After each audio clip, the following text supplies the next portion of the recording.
Hey, what's up, YouTube? It's KHG back again with the continuation of the Mechanicus by Luetin09. Last time we left off 20 minutes into his hour and 13-minute long video about the Mechanicus. He explained a lot in that video, and if you want to catch up, I would suggest go back and watching the first one or his original content. Anyway, let's get back into the rise and fall of the Mechanicus of Mars. Alright. Tech priests would lead their followers to the divine trinity of the machine god, the omnisire, and the motive force, the source of all power and life in the galaxy. Incidentally, the red robes worn by the tech priests and Skitarii are now symbolic of belonging to the cult Mechanicus, but originally during this time they were more practical. It seems likely that these red robes were worn as a means of camouflage when fighting the various warring groups during the time of civil unrest on Mars and after the tech priests' expeditions to the surface. As the cult of the machine would slowly gain strength and become the dominant group on Mars, you would see things slowly start to be salvaged and rebuilt, but with now a new template and design. The factories and forges of Mars would become temples to the machine god. The Mechanicum's Temple of All Knowledge contained a high altar database, which contains all the knowledge of the tech priests. Every temple on Mars and across its many forge worlds is still connected to this database by a living link, a psychic servitor whose mind connects all altars of the cult into one holy entity. The key thing to remember with the cult Mechanicus is that while it's true that yes, they do worship machines, they also believe that every machine has a spirit, and they believe that efficiency and perfection of function are far superior to anything like emotions or human spontaneity. It's not... Correct me if I'm wrong, but when they say human servitor connects everyone, it's like they don't trust in like a computer program or any kind of like AI whatsoever. It's like the person has to accept your passcode instead of you just typing it into the computer. Let me know if I'm wrong about that. True to say that they singularly worship machines. This is another common mistake. The cult of the machine is in its purest sense a worship of knowledge. Although yes, it was machines and technology that kept the earliest followers of the machine cult alive, and yes, they do revere machines, it was knowledge that truly kept them alive. To the cult, knowledge is the supreme manifestation of divinity. Creatures, life forms, ancient artifacts, even machine intelligence are no more or less divine than flesh and blood creatures. To the cult, a man is simply an organic machine. His true worth is the sum of his knowledge. So you might be thinking, so they love all things, organic and machine? Not quite. By the cult's own tenets, life as we think of it has no intrinsic value. Disciples of the cult understand that from the earliest days a functioning machine was a lot more valuable to them than the lives of many biological men. It's why having billions of lobotomized human-machine hybrid servitors on Mars does not weigh heavily on anybody's conscience. It's knowledge that is divine, not individuals and not matter. If an individual has no significant knowledge, then carving them up to serve a function is no moral quandary for the Mechanicus. That individual is just an organic machine there to be utilized. It's why also they place no special value in their own organic selves and are more than happy to augment and carry out heavy body modifications to extend their life and improve themselves in any way possible, because ultimately it's just weak organic matter. Better to replace it with strong machine components. Stopping it again. Okay, so they carve up their own kind, yet on the outside of their bases they have mutants that are trying to kill them and eat them for their flesh. They're no better than the monsters that they fight. Really, it's like, you know, you have no knowledge. You will be lobotomized and become a floating skull. Wow. Cult, though, does value the strength of machines more highly than biological creatures, so this is where you begin to forge the perception of the cult of the machine. It's simply that the way they see physical attributes as opposed to divine shouldn't be conflated as one and the same.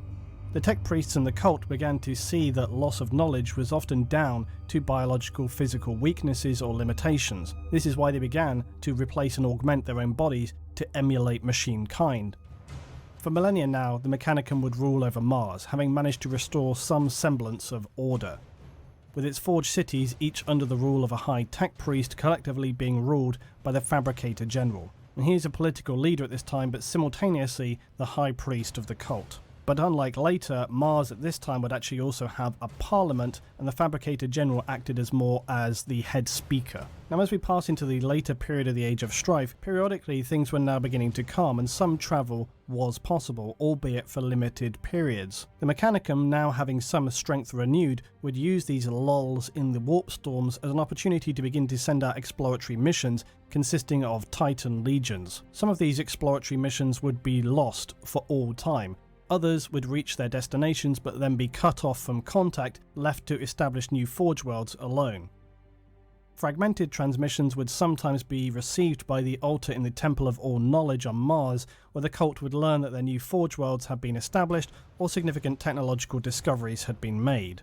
And specifically around this time is when the Mechanicum's primary quest, which still exists to this day, became to recover any and all STCs or their related knowledge. STCs are standard template constructs. They're essentially computers which act as 3D printers and a hard copy database for all human knowledge from the Dark Age of technology combined. In the current period, they are more of a myth and exponentially rare.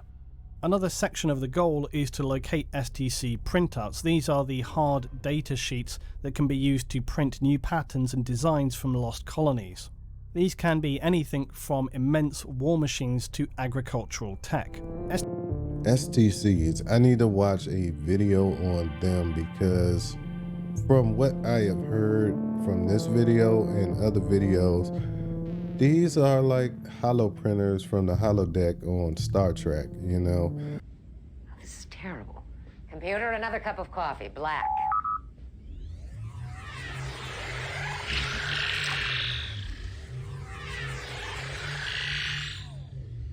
You can add replicators to your list.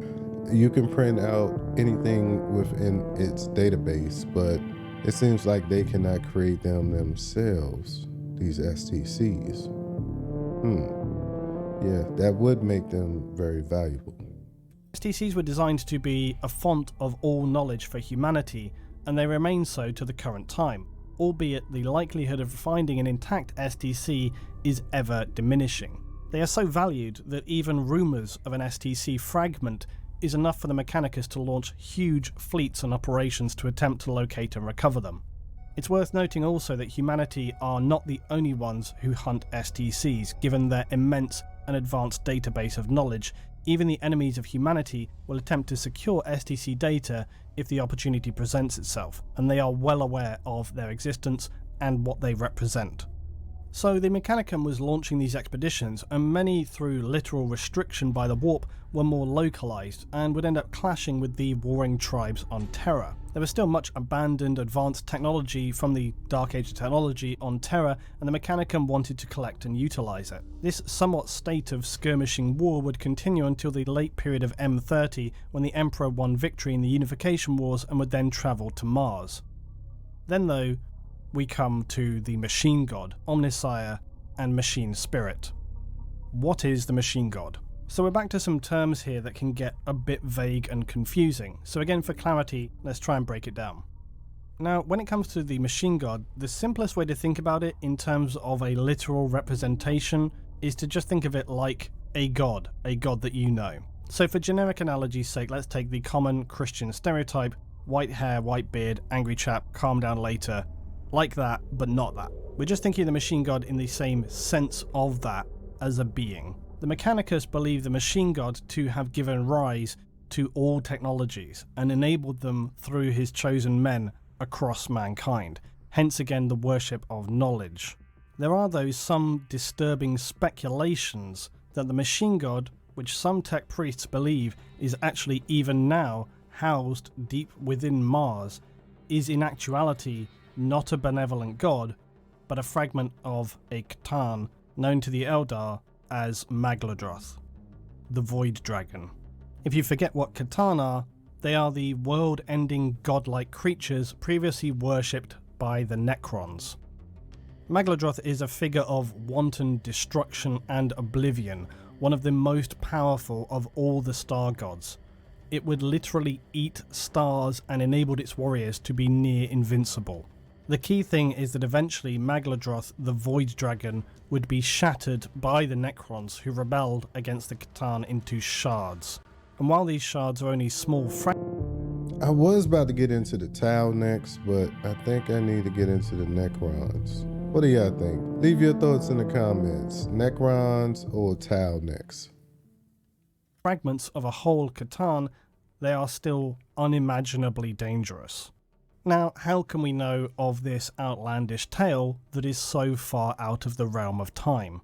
Well, some of this information comes from a Martian tech priest, Semyon. According to him, the Void Dragon of Mars was defeated in combat by the Emperor on ancient Terra, and then imprisoned under the surface of Mars in the Noctis Labyrinth, pre-Age of Strife and pre-Mechanicum. Here it's remained for many millennia. And how does this tech priest... Okay, and I'm sorry for stopping, but I'm getting mixed information. Now, if the Emperor of Man showed up, around 28 or 30, M30? How did he defeat him pre-strife? See, this is what has been told to me. It's so confusing. Anyway, I'll figure it out on my own. I'll let y'all know it. Semyon know? Well, he is a guardian of the dragon. And these guardians, like Semyon, are tasked with keeping others, surprisingly, away from the Void Dragon or Machine God, but find that their proximity enables them to be able to share some of its memories. Now, just how much of these memories are real, illusionary, or even imagined remains highly questionable. And the descriptions given are that of the Emperor fighting a dragon as long ago as the period of Millennium 2, and tying his banner around the dragon, unable to fully destroy it before lifting it to Mars. It's more allegorical than literal. But it does appear that the Emperor fought the C'tan Void Dragon shard and then subsequently imprisoned it deep within Mars, long ago, far before the creation or idea of the Mechanicum would come to pass. But it is also believed by some that due to the dragon or shard's influence, it has actually helped in the creation of the cult of the machine, and that potentially the Emperor himself set in motion the rise of the Mechanicum, using these dragons' dreams to be some kind of inception into the minds of the tech priests and their followers. A concept so destructive that if it were ever shown to be true, would potentially destroy the relationship between the Mechanicus and the Imperium, and even the cult Mechanicus itself. And this concept of the Emperor knowing all and seeing all leads us to the Omnissiah. Now again, the Omnissiah and the Machine God are not the same thing. The Machine God is the Machine God, and the Omnissiah is the physical manifestation, the avatar of the god of the cult of the machine. Some see the Omnissiah as more like a prophet for the Machine God. And who is the Omnissiah of the cult Mechanicus? The Emperor of Man, of course. There are multiple reasons for this. Upon arriving on Mars, the Emperor's impressive presence alone was enough for the followers of the machine cult to sit up and take notice. He appeared in line with a Mechanicum prophecy about the Omnissiah, as well as demonstrate... Back up. I'm getting so confused by this. Are y'all confused? Please explain what I just heard. Okay, shards in Mars, dragon in Mars, defeated before the Age of Strife. From what I have been told, the Emperor showed up after the Age of Strife. But yeah, that's weird. But the Emperor of Man is the Omnissiah, which is the avatar for the Machine God, but the Machine God is something totally different. Yeah. This makes a lot of sense. Creating an ability to apparently repair machinery with a mere touch. This is probably exaggerated, but it's enough to say he had immense skill and knowledge of machines. And this knowledge and understanding of all things was more than enough to convince many tech priests that this was the Omnissiah they had been awaiting. The Emperor, with his newly formed Imperium of Man, proposed a treaty with the Mechanicum. he would come before the Mechanicum Parliament on Mars and propose the Treaty of Olympus, which stated that if they were to supply arms to his armies and support the Imperium with a powerful war fleet, he would in turn protect and respect the sovereignty of their Forge Worlds. More importantly, he pledged to not interfere with the internal structure or beliefs of the Mechanicum. All things considered, the Parliament of Mars and Fabricator General of the Mechanicum would agree to this alliance. However, being successful on the face of it was not the whole truth of the matter. This alliance did not sit well at all with everyone. At this time, the Fabricator General did not rule over the Mechanicum singularly. They had a parliament to make decisions like that of the alliance to the Imperium. Many members of the Mechanicum, including Fabricator General Kelbor, who was the Speaker of the Martian Parliament, but would then later become the overall leader of the Mechanicum, resented this treaty.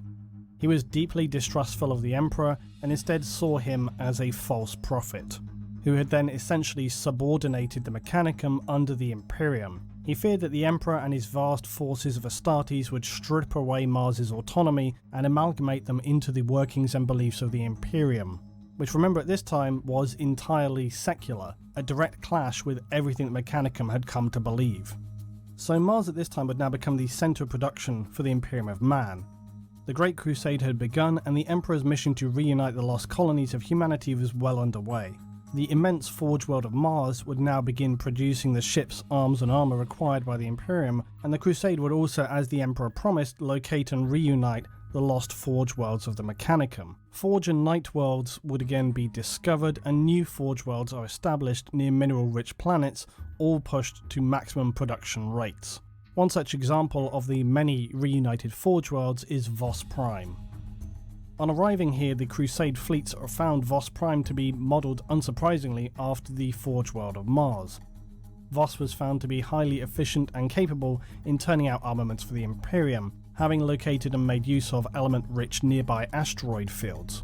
These also doubled as a defence for the planet, making approach to the world difficult to navigate, and Vos Prime pattern vehicles are revered among the Imperium, but their plasma weapon production less so, because despite a high output capacity, Vos Prime has far less success in producing plasma tech than other Forge Worlds. And it's an example of how closed and insular the Mechanicus can be when it comes to resolving any kind of issue which they consider to be at the very core of their sense of being.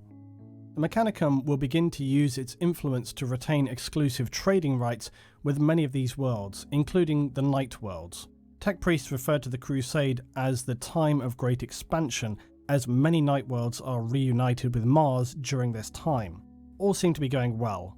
But then of course would come the heresy, the traitorous rebellion by the Warmaster Horus Lupercal that would throw the entire Imperium into a disastrous period of brutal civil war. The Mechanicum was not exempt from this event. The only difference was that while some units sided with the traitors and others loyal to the Imperium, many of the Mechanicum also chose to remain neutral and simply remain also on Mars, or whatever Forge World they happened to be on. How can you remain neutral? You're the one building the ships and the guns. It's just like, only way I could see that happen is if they were for sale, you know?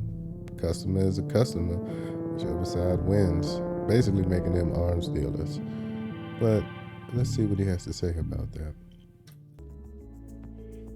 Kelbor, the now Fabricator General of the Mechanicum, the sole leader, was convinced by Horus to join with the heretics on the condition that autonomy of the Mechanicum would be ensured. Kelbor had already resented the Emperor since their alliance and would seize on this opportunity to turn on the Imperium, as well as the falsehoods and fallacies that he believed it to represent. Kelbor also ensured that Horus would turn over to him STCs that the sons of Horus had captured from the Oretian technocracy. The Oretians had used the STC to develop their civilization, and their military even used power armor similar in design to that of Space Marines. When the ruler of the Oretian technocracy mentioned unwittingly in passing to Horus in their initial meetings that they had an STC in their possession, Horus at this time, already having decided to split from the Emperor's ways, drew his pistol and killed the Oretian leader on the spot. Later records would show that the Oresian leader held a staff with a weapon containing such advanced power it could have assassinated Horus where he stood. This gives an idea of the power that STCs contain and the level of advanced knowledge they have the potential to reveal. They are, after all, the fonts of knowledge from the zenith of human technological achievement. The war between Horus's forces and the Oresians was then far from straightforward and took nearly a year to conclude. The final battle for the Oresian world was noted as being particularly brutal, with Angron, Primarch of the World Eaters, rampaging and slaughtering soldiers and civilians indiscriminately. The multiple high-value STCs recovered from this conflict were the bargaining chips Horus required to bring Kalbor Hal and the powerful Mechanicum to the side of the traitors. Hal, though, also would demand that the Vaults of Forbidden Technology be opened, otherwise known as the Vaults of Moravec. Primus Moravec was part of the Brotherhood of Singularitarianism. They were initially from the Pan-Pacific Empire on Terra and believed that mankind would eventually come upon a technological singularity resulting in a greater than human intelligence. This was deemed even in these early days as heresy, and so Moravec fled to Mars, where he founded the Vaults and apparently meshed technology with ancient entities of the warp. The inherent dangers that can be read into this are clearly apparent. And as such, when the Emperor arrived on Mars, gaining the alliance with the Mechanicum, part of his treaty with them was to ensure that the Vaults of Moravec never be opened. This angered some members of the Mechanicum, and hence why Kalbor Hal now demanded they be opened again. Horus would grant Hal's request and give him the access codes to the Vault, where inside they would discover, among many ancient artifacts, a scrap code. Now, scrap code generators are extremely dangerous devices. They are mechanisms of heresy of the highest order. Coupling Imperial machine spirits, they inflict an electronic virus pattern into existing data currents. These patterns then disrupt the currents and induce electronic seizures, shattering the machine spirit and then being reformatted. This leaves the machine spirit with new functions and, most importantly, new loyalties. Which again leads us neatly to what is machine spirit. This is one of the things that people probably rightly get most confused by. What is machine spirit? Is it a Ghost in the Shell style thing? Is it, say, machines' automatic systems? Or is it none of those things? Is it just a religious doctrine that is there for believers to take strength from? The answer is, it's all of those things. Land Raiders and Drop Pods are two notable examples of Imperial tech containing machine spirit, as they're able to make their own course corrections, process target acquisition, and so on. A Land Raider can even take full control of itself for short periods of time. And while this could be taken as being a form of AI, this is carefully sidestepped around as having simply a particularly strong or active machine spirit. Now, Imperial Titans exhibit some of the strongest machine spirits, as they require a cybernetic interface with a human in order to properly function. This individual is usually the commander of a Titan and is known as the Princeps. They use a mind impulse unit to allow Oh, so that is a Princeps. I thought the lady in the machine in the Hellreach series was a Princeps, like a princess. Now I get it. It could be a male as well. It's just the title for the pilot. Connection between the human and the Titan's machine spirit. Read its automatic systems, and likely a basic, if not even more advanced, level of AI. The process of connecting a human mind to these machines is highly difficult and dangerous, as Titans have powerful machine spirits. The true strength of a Titan machine spirit is little spoken of, and they have very instinctive intelligence. The Princeps must break the machine's opposition with immense willpower before being able to make it function. Only 1 in 10 million human individuals possess the mental strength to become a Princep of a Titan. Because of this, a Princep is one of the few human individuals that both the Mechanicus and Imperium will go to extensive lengths to recover alive if they are damaged or lost in battle. They are that important of an individual. Machine spirit to the followers of the cult Mechanicus is a very real thing, but it's an abstraction of reality. It's not an actual thing in the strictest sense, but it is highly important to those of the cult Mechanicus, because this belief in the spirit of machine comes from their core beliefs. right from the beginning of the Mechanicum. In these matters, it helps to look to some of the Cult Mechanicus' 16 universal laws. The first and second laws come within the first 8 laws, which are titled The Mysteries of the Cult Mechanicus. The first law stating that life is directed motion. The second law stating the spirit is the spark of life. Then when you look at the second 8 laws which come under the warnings of the Cult Mechanicus, 14 states the machine spirit guards the knowledge of the ancients, and lastly 16 which states to break with ritual is to break with faith. And what you can infer is that for the Cult Mechanicus, the sense of ritual to the machine spirit, its importance to them in guiding not just machines to operate, but also curating and guarding the knowledge contained within them, runs at the very core of their beliefs. Now, it may be true that something as relatively simple as a gun of any design does not literally require the hours of blessing and rituals that may be bestowed upon something like the Space Marine's bolter, or even to a guardsman's lasgun where all it gets is a quick mumbled prayer and a polish and it's good to go. But something as complex as Imperial Titans does necessitate a much stronger sense of ritual and understanding of the machine spirit, however you loosely interpret what that actually means. It also cuts to something that is fundamental to the Mechanicum and Mechanicus, that sense of duty and care to the machines, tending to them, maintaining their machine spirit, something that the lack of previously caused the destruction of Mars as it was known. So concreting this sense of ritualistic duty to followers of the cult of the machine is as much about a literal sense of needing to keep their machines physically operational just as much as it is a spiritual thing. So back to the heresy, the vault and the scrap code. This period would be later titled The Death of Innocence and was the beginning of the Schism of Mars and the rise of the heretical Dark Mechanicum. Now, Lucas Crom, a tech priest and master of one of Mars's largest forges, as well as one of the founding members of the Dark Mechanicum, before outright heresy had even begun, Crom had been constructing a contentious machine known as the Caban. Despite the ban on AI, he had ignored this fact, and so when the Dark Mechanicum was on the cards, he was solidly on board. The Caban machine had been largely kept secret, but with a few rumours whispered through the forge about some kind of AI machine being constructed. The Caban machine was a tracked machine equipped with void shielding and extensive strange weaponry, and Crom would unleash this sentient AI machine before a fully open civil war was declared against one of the loyalist reactor complexes. The Caban destroyed most of its opposition, but after the reactor's explosion, it was not able to be located. Other unofficial assaults would occur at this time, including by a traitor Titan Legion, the Legio Magna, otherwise known as the Flaming Skulls. They assaulted a forge in the Madla crater, where they smashed through the forge entrance in minutes as the screaming war machine's engines powered through, crushing and incinerating anything in front of them. Destroying thousands of years' worth of knowledge near instantaneously, the assault so fast and brutal, the forge was a burning mess of broken ferrocrete and molten slag before anyone knew what was happening.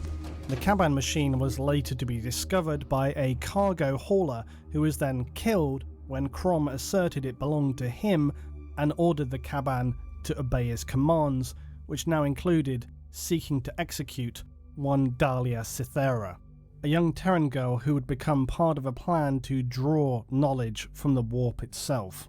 Crom had previously already attempted to have her put to death for her progressive thinking and for her tech heresy, but was unsuccessful thanks to Coriel Zeth. Zeth was an adept of Magma City, a forge located inside of an active volcano on Mars.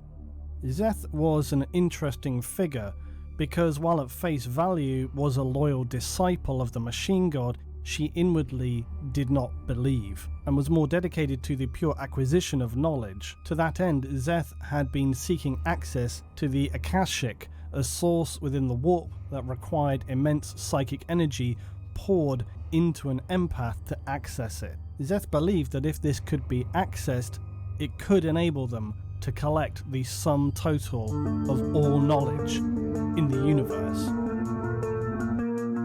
All right, I'm going to end it there because I think we're about to get into some way more complex stuff in the remainder of this video. Right now we're at 45 minutes and 4 seconds, which leaves us at about like 30 more minutes of video to go through. Anyway, I really don't have any opinion on this. It's just too much to take in. I'm probably gonna have to watch this video over again because some things were just like, and I'm just like, but anyway, you could have been anywhere watching anything, but you were here with me. So I thank you. Until next time, HG. Peace. My machine spirit tells me that I need $5 for this DLC. My machine spirit is telling me that I need $3.99 for this DLC. This is egregious. This is heresy. You need help.